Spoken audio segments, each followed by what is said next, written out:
Good morning, class 4th. Today we will learn about the types of soil. We have studied about the soil resources and how it is useful. So today we will learn types of soil and mineral resources. The chapter 6, soil and mineral resources. Open page number 51. There is a types of soil. तो class देख लीजिए, यहाँ पर types of soil दे रखी है, आपकी एक chart दे रखा है जिसमें आपकी करेक्टरिस्टिक्स है और कौन कौन सी crops grown in the soil, यानी किस सॉइल में कौन सी क्रॉप्स उगाई जाती है. तो ये हम देख लेते हैं. तो देखिए, सबसे पहले हमारी है एल्यूवियल सॉइल, जिसमें है it is formed by the soil and small pieces of rocks carried and deposited by river originating in the Himalayas. यानी एलिबल सॉइल की कैरेक्टरिस्टिक्स अगर हम देखें तो क्या है, एलिबल सॉइल्स वो होती है जो हमारे जो नदियों की तरह बहा के मिट्टी लाई जाती है. तो इसकी मिट्टी बहा के जो लाई जाती है उसमें जो रॉक पीसेस मिले हुए होते हैं और काफी उपजाऊ मिट्टी होती है ये. ठीक है, तो नदियों द्वारा बहा कर जो मिट्टी लाई जाती है प्लेन एरिया में, तो वो आपकी कहलाती है एलिबल सॉइल.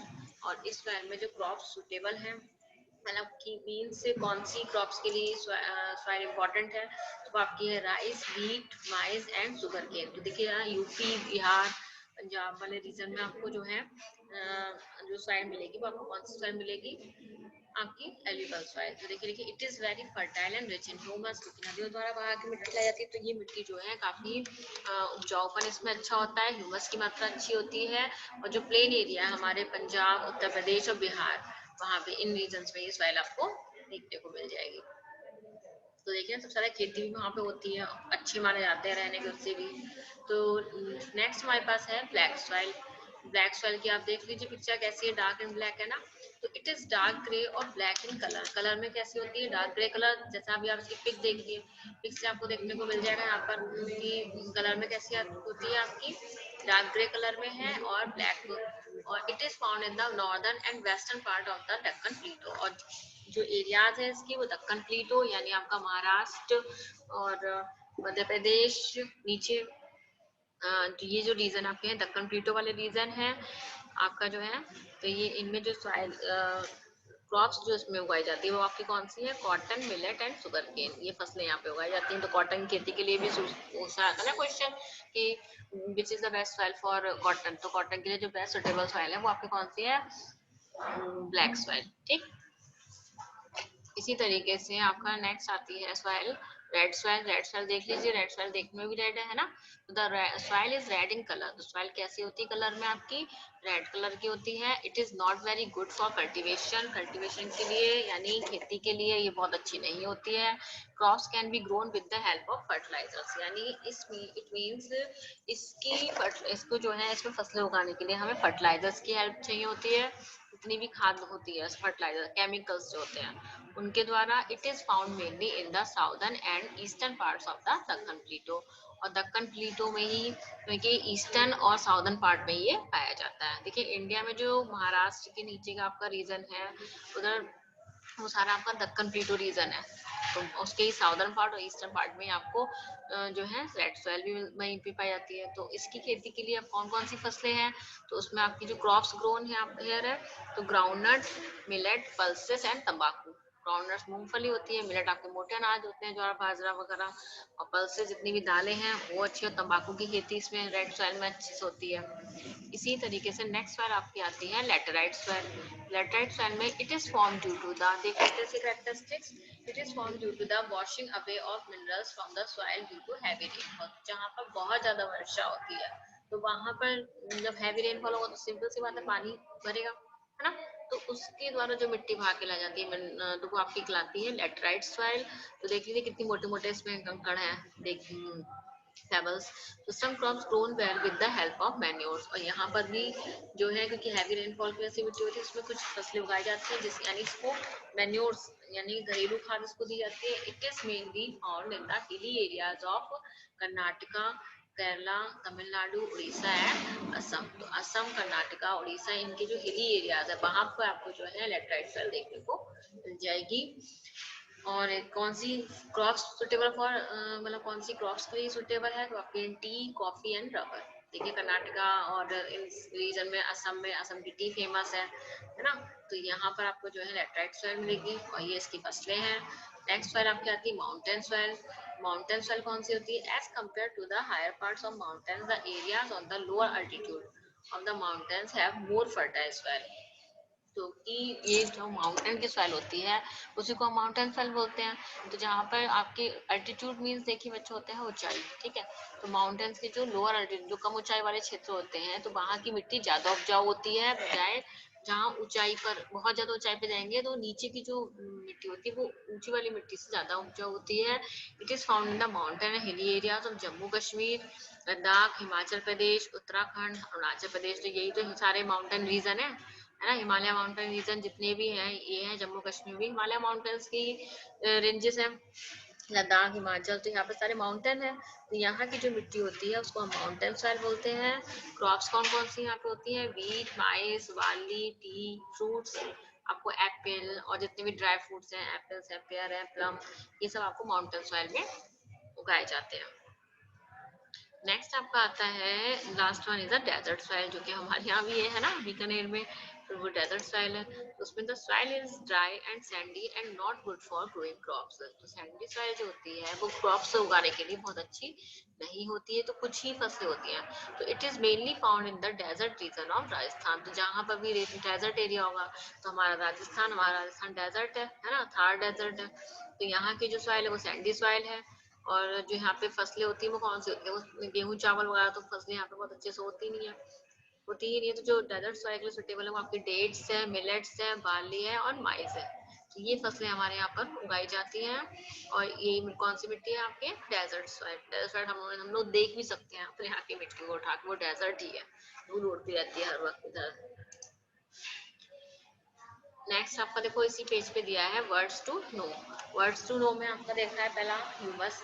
ह्यूमस मैंने आपको कल डिफाइन किया था।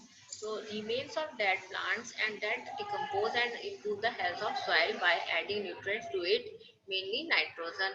तो डेड प्लांट्स के जितने भी रिमेन्स होते हैं, रिमेन्स कहने का मतलब है जब प्लांट सूख जाते हैं या पत्तियां वगैरह, प्लांट्स लगे तो उनकी पत्तियां हैं, टहनियां हैं, वो नीचे गिरती रहती हैं। तो वही जब मिट्टी में दब जाती हैं, डिकम्पोज हो जाती हैं, तो इससे क्या होता है, मिट्टी में न्यूट्रिएंट्स ऐड करती हैं। ठीक है, क्योंकि प्लांट्स क्या है, लिविंग ऑर्गेनिज्म है, लिविंग थिंग में ही आते हैं। तो मेनली क्या है, नाइट्रोजन ऐड करते हैं। तो वो आपका मटेरियल, वैसा मटेरियल आपका क्या कहलाता है? वो मीन्स उससे जो मटेरियल तैयार होता है वो आपका मटेरियल कहलाता है ह्यूमस। सेकंड आपका आता है फर्टिलाइजर्स। तो फर्टिलाइजर्स आपके केमिकल्स होते हैं जो आप मिट्टी में ऐड करते हैं, और मिट्टी क्या करते हैं, उपजाऊपन को बढ़ाते हैं। तो नेचुरल और chemical substances added to soil in order to help plants grow. Plants की अच्छे से प्लांट्स के उनकी ग्रोथ अच्छी हो, तो इसके लिए हम उसमें चाहे नेचुरल सब्सटेंसेस होते हैं, कुछ केमिकल्स भी होते हैं, मोस्टली केमिकल्स। तो वो यानी खाद, हम कहते हैं ना खेती के लिए खाद की जरूरत रहती है पेड़ों के लिए, खाद डालो, तो इसको हिंदी में खाद कहते हैं और इंग्लिश में कहलाता है फर्टिलाइजर। फिर second next word is the manure. Manure आपका क्या होता है? Solid waste from farm animals, यानी एनिमल जैसे जितने में भी गोबर वगैरह होता है, तो वो जो वेस्ट होता है वो आपका कहलाता है manure. Often mixed with other substances and used on crops to help them grow. तो उसको जो है फसलों में खाद के रूप में उसको यूज किया जाता है, तो उसे कहलाता है वो हमारा मैन्योर, जिनसे हम लोग उपले वगैरह कंडे भी तैयार करते हैं। Next come on to page 52। There is a conservation of soil. जिस तरीके से हमने वाटर कंजर्वेशन पढ़ा नेचुरल रिसोर्सेज में ही, है ना, अलग अलग सब पढ़ा, तो इसी तरीके से सॉइल कंजर्वेशन में यानी मिट्टी का भी हमें ध्यान रखना बहुत जरूरी, क्योंकि हमारे लिए काफी हेल्पफुल है, हमारी सारी खाने के लिए हमारे लिए सब कुछ दे रही है। तो sometimes the top layer of the soil which is usually the most fertile layer gets carried away by strong winds and heavy rainfall. कभी कभी क्या होता है, जो मिट्टी, हवा जब तेज हवाएं चलती हैं, पानी बारिश बहुत ज्यादा तेज हो जाती है, तो उससे क्या होता है, मिट्टी की जो ऊपरी लेयर जिस पे हम लोग चलते हैं, तो वो एक जगह से उड़ाकर मिट्टी को दूसरी जगह पे डाल देती है। तो इससे इसको क्या कहलाता है, ये चीज क्या कहलाती है? This process by which the top layer of soil is removed is known as soil erosion. इसी को ही हम सॉइल इरोजन कहते हैं, यानी wearing away of soil from its place to another place. यानी एक जगह से दूसरी जगह जब मिट्टी को डालते हैं, किसकी तरह? By natural agents. Natural agents में आपके वाटर है, एयर, विंड्स हैं, जब तेज हवाएं चलती हैं, तो ये इससे मिट्टी वहाँ की क्या हो जाती है, खराब हो जाती है, और वो चीज कहलाती है, वो प्रोसेस आपकी कहलाती है सॉइल इरोजन। तो soil erosion reduces the fertility of the soil. इसका इफेक्ट क्या होता है, ये सॉइल की फर्टिलिटी यानी उपजाऊपन कम करती है। सेम ऐसे एग्जाम्पल ले लीजिए ना, हम अपने घर में हैं तो बहुत अच्छे से रहते हैं, वहीं पे हमें कहीं और भेज दिया जाए कुछ दिनों के लिए, तो हम भी क्या होंगे, हम थोड़े से वीक हो जाएंगे, हमें अच्छा नहीं लगेगा वहां पर। तो ऐसे ही सेम होता है, सॉइल जहाँ की वहीं रहे तो सही है, लेकिन जब उसे एक जगह से दूसरी जगह बह के चली जाती है या उड़कर हवा द्वारा पहुंच जाती है, तो उससे उसकी जो है फर्टिलिटी कम होती है। Clearing of forest for agriculture and construction houses, construction of houses harmfully affect the soil as well. तो लेकिन हम इसका सबसे बड़ा मेन रीजन क्या है, जो हम जंगलों को काट रहे हैं, है ना। तो जंगलों को काट रहे हैं किस पर्पज से, एग्रीकल्चर के पर्पज से या फिर घर बनाने के लिए। तो इसका जो पेड़ों को काटना बहुत बड़ा इफेक्ट करता है सॉइल इरोजन पर, सॉइल पर। तो एक बहुत बड़ा कारण है, कहने का मीन्स ये है कि बहुत बड़ा कारण है, यानी पेड़ हमारी लाइफ में, ट्रीज हमारी लाइफ में बहुत ज्यादा इंपॉर्टेंट है हर तरह से। It is essential to conserve soil. Soils को जो है कंजर्वेशन बहुत जरूरी है। Soil is necessary for our food requirements, हमारी फूड रिक्वायरमेंट्स यानी हमारा जितना भी खाना पीना है सब कुछ हमें किससे मिलता है, मिट्टी से मिलता है। Trees and plants hold the top layer of soil with their roots. Trees actually करते क्या है, जो उनकी रूट्स होती है वो मिट्टी को पकड़े रहते हैं। जैसे यहाँ पे एक डायग्राम दे रखा है, इसमें देखिए इस तरीके से मिट्टी को पकड़े रहते हैं कस के, तो इससे उड़ नहीं पाती है। तो thus we should check deforestation plant more trees. तो इससे क्या होता है, मिट्टी उड़ नहीं पाती है, ना पानी के द्वारा बह पाती है। तो इसलिए हमें क्या करना चाहिए, डिफॉरेस्टेशन यानी पेड़ों को नहीं काटना चाहिए। और अगर कहीं पे ये चीज हो भी रही है तो उसके खिलाफ आवाज उठानी चाहिए और ज्यादा से ज्यादा पेड़ों को लगाना चाहिए। तो farmers must use natural fertilizers such as cow dung and compost for growing crops because chemical fertilizers are harmful for the soil। दूसरा तरीका क्या है, बजाय आप केमिकल फर्टिलाइजर के आप जो है मैन्योर को यूज करिए। काउडंग होता है गोबर, यानी गाय का गोबर। तो वो आप जो है मिट्टी में डालें तो मिट्टी का उपजाऊपन बढ़ता है, ठीक है। तो वो आप इसको यूज करिए। केमिकल फर्टिलाइजर, अगर आप केमिकल दवाइयाँ बहुत ज्यादा यूज करेंगे फसलों को उगाने में, तो उससे क्या होगा, हमारी हेल्थ पे असर पड़ेगा और वो हमारे लिए नुकसानदायक होगा। आप लोगों ने अपने घरों में सुना भी होगा कि अब सब कुछ पहले जैसा है ही कहाँ, है ना। तो ऐसा इसलिए नहीं क्योंकि अब वही ये डिमांड ज्यादा है। तो यही केमिकल फर्टिलाइजर्स को कम से कम यूज करना चाहिए। Growing the same crops in particular area for a long time also reduces soil fertility. और यही कि अगर एक एरिया में एक ही तरीके की फसल उगाए तो उससे भी सॉइल फर्टिलिटी जाती है, यानी सॉइल का उपजाऊपन कम होता है, सॉइल की क्वालिटी कम होती है। उपजाऊपन से ये समझती है उसकी क्वालिटी कम होती है। तो इसलिए क्या करना चाहिए, फसलों का रोटेशन कर देना चाहिए, क्रॉप रोटेशन कर देना चाहिए। कभी एक बार में एक फसल उगा दी, अब दूसरी बार में कोई अलग तरीके की फसल उगा देते हैं, है ना। तो therefore farmer must grow different crops one after another on the same land. तो फार्मर को क्या करना चाहिए, एक फील्ड पर अलग अलग तरीके की फसलें उगानी चाहिए और फसलों का एक कॉम्बिनेशन बनाना चाहिए। एक्चुअली क्या होता है, कुछ फसलें ऐसी होती हैं जो कि मिट्टी का उपजाऊपन मतलब मिट्टी की न्यूट्रिएंट्स लेती हैं, और कुछ फसलें क्रॉप्स ऐसी होती हैं जो आपकी मिट्टी का उपजाऊपन को बढ़ाती हैं। तो आप फार्मर को उन्हीं का कॉम्बिनेशन बना लेना चाहिए। एक बार ऐसी फसल लगाए जिससे उसका न्यूट्रिशन दे, तो दूसरी बार ऐसी फसल लगाए जो कम न्यूट्रिशन ले और मिट्टी उसका उपजाऊपन को बढ़ाए। तो ये मेथड जो कहलाता है आपका क्रॉप रोटेशन कहलाता है। तो ये तरीके हैं कंजर्वेशन के कि आप डिफॉरेस्टेशन रोकिए, और दूसरी चीज फर्टिलाइजर्स का, नेचुरल फर्टिलाइजर यूज कीजिए, उसमें आप मैन्योर का यूज कर सकते हैं। और दूसरी कि आप एक ही एरिया पे डिफरेंट क्रॉप रोटेशन अपना सकते हो, है ना। नेक्स्ट आपका आता है mineral resources.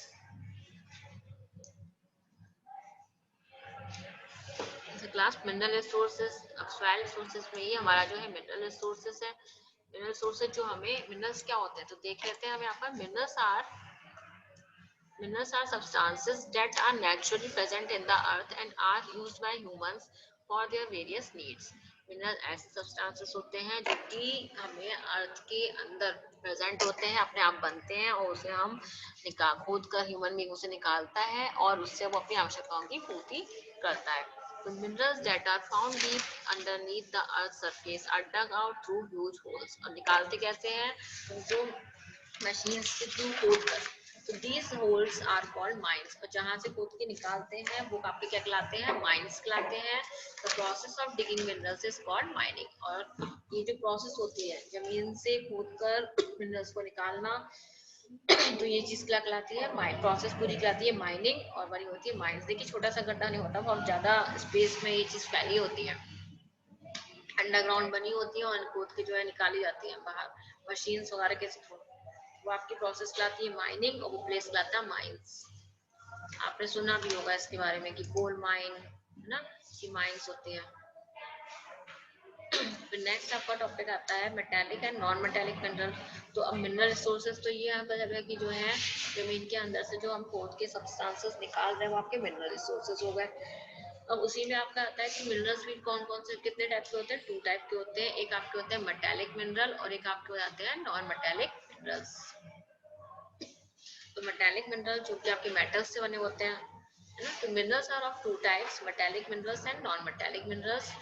The minerals from which we get metals are called metallic mineral. तो देखिए मेटल्स से जो मिनरल मिल रहा है वो आपके मेटेलिक है। मेटल मैंने आपको मेटल्स मीन्स क्या होता है, मेटल्स ऐसे सब्सटेंसेस होते हैं जिनमें शाइन्स, कुछ अपनी प्रॉपर्टीज होती है, जिनमें शाइन्स होती है, आवाज होती है, जो हार्ड होते हैं छूने में। जैसे आपने स्टील देखी हो अपने घरों में, है ना, स्टील के बर्तन देखे होंगे, तो स्टील भी जो है मेटेलिक मिनरल मेटल से ही बनती है, तैयार की जाती है, मेटल ही है। गोल्ड देखा है आपने, छू के आप देख सकते हैं, सिल्वर है, आयरन है, कॉपर है, ये आपके सारे क्या है, मेटेलिक मिनरल्स हैं, क्योंकि आप इनको छुइए, ये हार्ड होते हैं। अगर आप इनको इन पे कोई चीज बजाएंगे तो ये साउंड भी प्रोड्यूस करेंगे। तो मेटल्स की कुछ प्रॉपर्टी होती है ना, तो उन्हें हम मेटल्स कहते हैं। तो मेटल्स आर हार्ड, देखिए दे रखी है यहाँ पे आपके इस पेज पर, metals are hard usually shiny substances that exist naturally in the earth. Earth के अंदर ऐसे सब्सटेंसेस जो थोड़े हार्ड होते हैं, और क्या होते हैं, शाइन्स भी होती है इनमें। तो ये मेटल्स की प्रॉपर्टी है जो कि अर्थ के अंदर पाए जाते हैं। तो जिसमें आपके एग्जांपल में आयरन है, कॉपर है, गोल्ड है, सिल्वर है, टिन है, एल्यूमिनियम है, आर एग्जाम्पल ऑफ मेटल्स। ये मेटल्स के आपके एग्जाम्पल्स दे रखे हैं। तो many things that you see around you such as door knob, latches, utensils, bridges and scissors are all made out of metallic mineral। तो अपने आसपास देखते हैं ना, दरवाजे देखिए, खिड़कियां देखिए, दरवाजे को खोलने का जो लैच होता है, खोलेंगे उसे, तो वो भी आपका क्या होगा, उसी का बना हुआ होता है, मेटल का ही, है ना। तो ये कितने हार्ड होते हैं और स्ट्रॉन्ग भी होते हैं। इसके अलावा फिर नेक्स्ट देते हैं यहाँ पर कि however all minerals are non metal, लेकिन इसमें वही है ना कि सारे तो मेटल नहीं है ना, कुछ नॉन मेटल भी है। तो there are some minerals such as limestone है, माइका है, कोल है, कोयला। आपने कहा कोयला, आप कोयले के अंदर कोई शाइन नहीं होती, आप उसे तोड़ेंगे तो वो चूरा चूरा होने लग जाएगा। सॉल्ट है, नमक आप देख लीजिए, नमक तो हम लोग यूजुअल मतलब यूजुअल थिंग्स है ना, डायमंड्स है, मिनरल ऑयल है, ऑयल तो लिक्विड फॉर्म में होता है, पेट्रोलियम है एंड नेचुरल गैस है, विच आर कैसे हैं, नॉन मेटेलिक मिनरल्स है ना। तो ये सारे नॉन मेटेलिक मिनरल्स होते हैं। They are not hard and do not shine, ना तो इनमें हार्डनेस होती है ना ही ये शाइन करते हैं।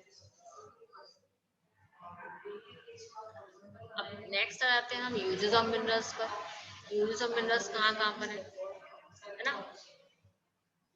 तो देख लेते हैं इसमें भी हम यूज ऑफ मिनरल्स। जैसे हमने सॉइल के यूजेस देखे, तो the table below show how we use minerals every day.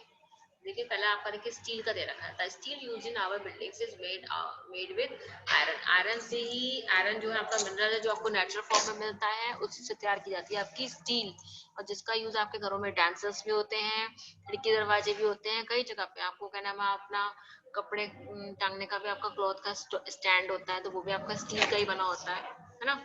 तो ये है। इसके अलावा bricks and are made using rocks and minerals such as sand, clay and limestone. और जो ये ब्रिक्स हमारे घरों में ईंटें होती हैं जिसका हमारे घर बनते हैं, का देख आप खुद समझ सकते हैं कितना बड़ा यूज है। ये किससे, कौन से मिनरल से बनती है, सैंड से, क्ले से और लाइमस्टोन से तैयार की जाती है, मिलाकर उनका मिक्सचर से। Pavements by the side of roads are made of concrete, which is mixture of crushed rocks and limestone। इसके अलावा जो पेवमेंट्स होते हैं यानी आपके फुटपाथ होते हैं, फुटपाथ कहते हैं या फिर जमीन रोड पर जब साइड साइड से जो फुटपाथ बनाए जाते हैं, तो वो भी आपके किससे, कंक्रीट वगैरह के बने होते हैं। तो वो भी आपकी रॉक्स और लाइमस्टोन से तैयार की जाती है, कंक्रीट, बजरी इसमें होगी ना, रेता बजरी। Calcium found in milk help us build strong and healthy healthy bones. और इसके अलावा कैल्शियम, कैल्शियम आपका नॉन मेटेलिक मिनरल है, तो ये आपकी किससे पाया जाता है, दूध में पाया जाता है, और ये आपके लिए स्ट्रॉन्ग और हेल्दी बोन्स के लिए हेल्पफुल होता है, दांतों के लिए भी अच्छा होता है। फिर इसके हैं fruits and vegetables are good source of potassium, magnesium and other minerals that are our body needs. इसके अलावा फ्रूट्स हैं आपके, वेजिटेबल्स हैं, इनमें भी मिनरल्स होते हैं, जो कि आपके जैसे कौन कौन से मिनरल्स है, पोटेशियम है, मैग्नीशियम है, क्योंकि हमारी बॉडी को बहुत जरूरत होती है ना। तो clay, pottery, porcelain dishes and glasses too are made from rocks and minerals. इसके अलावा देखिए पोर्सिलिन की केटली, कैटल बनी हुई बर्तन हम लोगों ने देखे ना, हमारे घरों में क्रॉकरी होती है, तो वो पोर्सिलिन के बने होते हैं, तो इनका भी हम लोग घरों में यूज करते हैं, अच्छे भी लगते हैं। तो the counter tops in some kitchens are made of granite. इसके अलावा किचन का जो स्लैब होता है वो भी किसका बना होता है, ग्रेनाइट का बना हुआ होता है। सब जगह नहीं, जिन जिन के बड़े होते हैं टाइल्स वगैरह में कहते हैं ना पत्थर पड़वाने, तो वो ग्रेनाइट का बना हुआ होता है, तो वो भी तो हमें मिनरल ही है। तो ये सारी यूजेस है मिनरल के, यानी हमारी डेली लाइफ में मिनरल्स बहुत ज्यादा इंपॉर्टेंट है। अब इसी में वर्ड 2 में आपका पोर्सिलिन दे रखा है, a hard shiny white substance use for making expensive dishes cups and decoration, यानी डिशेस डेकोरेशन वगैरह के लिए जो है आप यूज कर रहे हैं वो आपका कहलाता है पोर्सिलिन। एक सब्सटेंस होता है, शाइनी होता है, देखने में अच्छा लगता है। Next topic is minerals in India, यानी इंडिया में मिनरल्स के बारे में हम जानेंगे। देखिए मिनरल्स आपका है पहला आयरन। आयरन कहाँ पर, जो मेजर स्टेट्स इन इंडिया है वो है आपकी झारखंड, उड़ीसा, छत्तीसगढ़ एंड कर्नाटक, यानी इन स्टेट्स में आपको आयरन ओर्स मिलेंगी। और आयरन का यूजेस क्या है, iron is use to make steel, steel बनाने में यूज किया जाता है।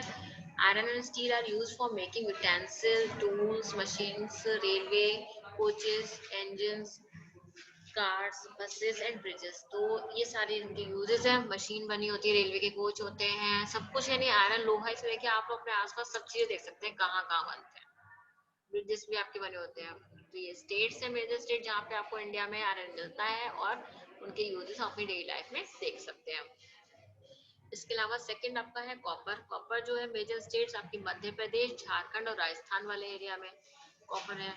Copper is mainly use for electric wire, जो इलेक्ट्रिक वायर बनते हैं उसमें कॉपर का यूज किया जाता है। आप लोग कभी कोई वायर हो लेकिन चलता हुआ ना हो, खराब वायर अगर आपके घर में पड़ा हुआ हो अलग से, तो उसको खोल के देखना, उसके अंदर आपको कॉपर मिल जाएगी।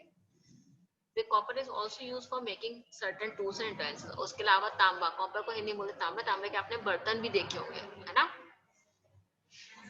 सेकेंड आती है आपकी कोल। कोल कहाँ पे मिलता है, झारखंड, वेस्ट बंगाल, छत्तीसगढ़, उड़ीसा, तमिलनाडु एंड आंध्र प्रदेश। तो इन रीजन में आपको कोल एरिया, मतलब ये कोल के लिए फेमस है। Coal is use for cooking and heating, इसके लिए जलाने के लिए, क्योंकि फ्यूल के रूप में यूज किया जाता है। Coal is also use for producing electricity and running machine in factories. इसके अलावा इलेक्ट्रिसिटी, कोल का दूसरा यूज इलेक्ट्रिसिटी में भी होता है, मशीन चलाने में भी, मीन्स है जलाने, फ्यूल के रूप में कोल का यूज है। और जो है जहाँ जहाँ फ्यूल की जरूरत पड़ेगी इलेक्ट्रिसिटी बनाने में, तांबे से सॉरी कोयले से बिजली भी बनती है, ठीक है। Nuclear power, thermal power plant होते हैं, वहां पर कोल से बिजली तैयार की जाती है, मशीन चलाई जाती हैं। फिर आपका है petroleum. Mumbai high off the coast of Mumbai, Assam and Gujarat. तो मुंबई हाई जो है जगह है कहाँ पर, मुंबई, असम और गुजरात के तटीय क्षेत्रों पर, यानी जहाँ पे समुद्र है वहां पर। तो वहां पर जो तेल के कुएं हैं जहाँ से तेल निकाला जाता है, तो वो पेट्रोलियम है। देखिए इस तरीके से पेट्रोलियम इन्होंने पिक्चर में दे रखा है, इस तरीके से पेट्रोलियम निकलती है, और इससे जो है आपका petrol, diesel, kerosene oil, fuel oil, ये सब तैयार किए जाएंगे। तो petrol is use for making plastic and cosmetic. Petroleum का यूज देखिए इन प्लास्टिक और कॉस्मेटिक में भी होता है ना। Petrol and diesel obtain from petroleum are use for running vehicle. Petrol diesel हम लोग अच्छे जानते हैं, क्योंकि हम लोग सभी हम लोग के घरों में सबके सभी के पास में गाड़ियां होंगी, और गाड़ियां किससे चलती हैं, पेट्रोल डीजल से। तो kerosene is use for cooking oil. इसके अलावा जो कैरोसिन, जिसे हम मिट्टी का तेल भी कहते हैं, तो वो आपका जो है जलाने के काम में आता है। आप घरों में खाना बनाने के लिए भी स्टोव होते हैं जिनमें कैरोसिन ऑयल पड़ता है उनमें। और इसके अलावा अदर पर्पसेज में कहीं भी यूज कर कोई जला, ये फ्यूल का ही काम वर्क करता है एक तरीके से। फिर आपका आ गया एल्यूमिनियम। एल्यूमिनियम आपका है उड़ीसा एंड आंध्र प्रदेश। तो aluminium is use for making aircraft and building materials. Aluminium जो है एयरक्राफ्ट बनाने में, एयरक्राफ्ट यानी जो एरोप्लेन वगैरह जो बनता है वो उसमें एल्यूमिनियम का यूज किया जाता है। इसके अलावा बिल्डिंग में भी, हम लोगों के घरों में भी, कई सारे खिड़की दरवाजों में भी कई जगह पर, या फिर कई मटेरियल्स ऐसे होते हैं जहाँ पर एल्यूमिनियम से हम लोग बनवा लेते हैं। कई जगह दरवाजे भी एल्यूमिनियम के लगवा देते हैं। इसके अलावा यूटेंसिल्स होते हैं, बर्तन भी होते हैं। कुकर देख लीजिए, कुकर आपका एल्यूमिनियम का होगा। कढ़ाई होती है। तो ये एल्यूमिनियम के यूजेस हो गए। लास्ट हमारा आता है लाइमस्टोन। तो लाइमस्टोन जो स्टेट्स है वो कौन कौन सी, कर्नाटका, आंध्र प्रदेश और राजस्थान। राजस्थान में देखिए आपका, क्योंकि हम लोग बीकानेर में है तो हमारे पास 2 मिनरल है, एक तो कॉपर और दूसरा limestone. Limestone is use in making cement. Cement बनाने में इसका यूज किया जाता है। तो यहाँ पर आप जाइए कोलायत किस तरफ, तो देख लीजिए वहाँ पे कितनी सारा, अगर आप लोग कभी गए हो, क्योंकि हम लोग बीकानेर में यहाँ पास में कोलायत है, वहाँ पे कितनी सारी सीमेंट की है ना, सीमेंट की खाने हैं, तो वो सब लाइमस्टोन से तैयार किया जाता है। कभी अगर हो किसी बड़े के संग में, अपने पेरेंट्स वगैरह के संग में, आप जा सकते हैं और देख सकते हैं इस चीज का। आपको मतलब प्रैक्टिकल नॉलेज हो जाएगी कि लाइमस्टोन कैसे क्या तैयार किया जा रहा है, कैसे निकाला जा रहा है। कंजर्वेशन ऑफ मिनरल्स, लास्ट हमारा है कि कंजर्वेशन ऑफ मिनरल्स, यानी मिनरल्स का कंजर्वेशन। तो अभी हमने जब ऊपर यूजेस देखे है ना, तो यूजेस हैं इनके, तो हमें इनका ध्यान भी रखना है, तभी तो हमें ये हमेशा मिलते रहेंगे। तो these mineral resources are limited and take millions of years to form, क्योंकि ये बनने में बहुत समय लेते हैं और लिमिटेड भी है। या ऐसा नहीं है कि बहुत ज्यादा भंडार है हमारे पास में, क्योंकि आप और अपने आप बनेंगे। तो they are therefore non renewable, non renewable resources पर आते हैं। Some of the ways to conserve our mineral resources are listed below. अब इन्हें हम कैसे बचा सकते हैं, कैसे इनका ध्यान रख सकते हैं, तो we can reduce the use of petrol and diesel by using public transport such as bus and the metro. हम कोशिश ये करें कि हम पब्लिक ट्रांसपोर्ट का ज़्यादा से ज़्यादा यूज़ करें, क्योंकि पब्लिक ट्रांसपोर्ट का यूज़ करने में हमें ये प्रॉफिट रहता है कि उसमें एक बार में कई लोग जा सकते हैं। और अगर हम अलग अलग अपने व्हीकल यूज़ करेंगे तो हम लोग क्या करेंगे, उसी चीज़ को जो है पेट्रोल ज़्यादा लगेगा, और अलग अलग अलग एक बाइक पर 2 ही लोग तो जा सकते हैं, है ना, और पेट्रोल भी यूज हो रहा है ज्यादा। तो ये चीज है, एक तो हम ये काम कर सकते हैं। दूसरा है we can take turns to drive each other to office by working out carpools with neighbours to save fuel. Carpools का मैंने आपको लास्ट चैप्टर में बताया था कि कार को शेयर करना, कि अगर हम नेबर हैं आस पड़ोस में और हम लोग अपने, कभी एक बार मेरी गाड़ी में सब चले गए, मेरे पास अगर कार है तो एक बार मेरी गाड़ी में सब चले गए, या बाइक भी है तो मैं अपने नेबर को एक बार मैं ड्रॉप कर दूं, एक दिन वो, तो इससे क्या है, एक बाइक चलेगी और थोड़ा टाइम लग सकता है, हाँ ये हो सकता है ना। तो इससे एक बाइक चलेगी और फ्यूल थोड़ा कम, लेकिन अगर हम ये सब चीजें पॉसिबल है तो हम इनका यूज कर सकते हैं। फिर है a large amount of coal, इससे क्या है हम अपने पेट्रोल को बचा सकते हैं, है ना। तो a large amount of coal is use to make electricity. इसके अलावा जो कोल है उसमें जो है ज्यादा से ज्यादा जो इलेक्ट्रिसिटी बनाने में, इलेक्ट्रिसिटी देखिए थोड़े से कोयले से तो बनती नहीं होगी, है ना, तो उसमें लार्ज अमाउंट यूज होती है कोयले की। तो हमें कोशिश ये करनी चाहिए, हमें इलेक्ट्रिसिटी बचाना चाहिए। बचाने का मीन्स ये है फालतू बर्बाद नहीं करनी चाहिए। ऐसे होता है ना कि किसी कोई कमरे में बैठा नहीं, पर लाइट्स खिड़की लाइट्स पंखे सब जल रहे हैं, तो हमें इन बातों का ध्यान रखना चाहिए कि अगर हम कमरे से बाहर जा रहे हैं तो लाइट को स्विच ऑफ कर दें, इलेक्ट्रिसिटी, है ना, फैन वगैरह। तो ये है कि कोयले से इलेक्ट्रिसिटी बन रही है तो हमें कोशिश ये करनी चाहिए कि हम इलेक्ट्रिसिटी सेव करें, बर्बाद ना करें। We must use alternate sources of energy such as sunlight, wind and water to generate electricity. इसके अलावा हम इलेक्ट्रिसिटी के लिए बजाय कोयले से हम इलेक्ट्रिसिटी बना रहे हैं, हमें ज़्यादा से ज़्यादा क्या करना चाहिए, सनलाइट का यूज। सनलाइट से सोलर एनर्जी बनती है ना, तो उससे भी इलेक्ट्रिसिटी तैयार की जाती है।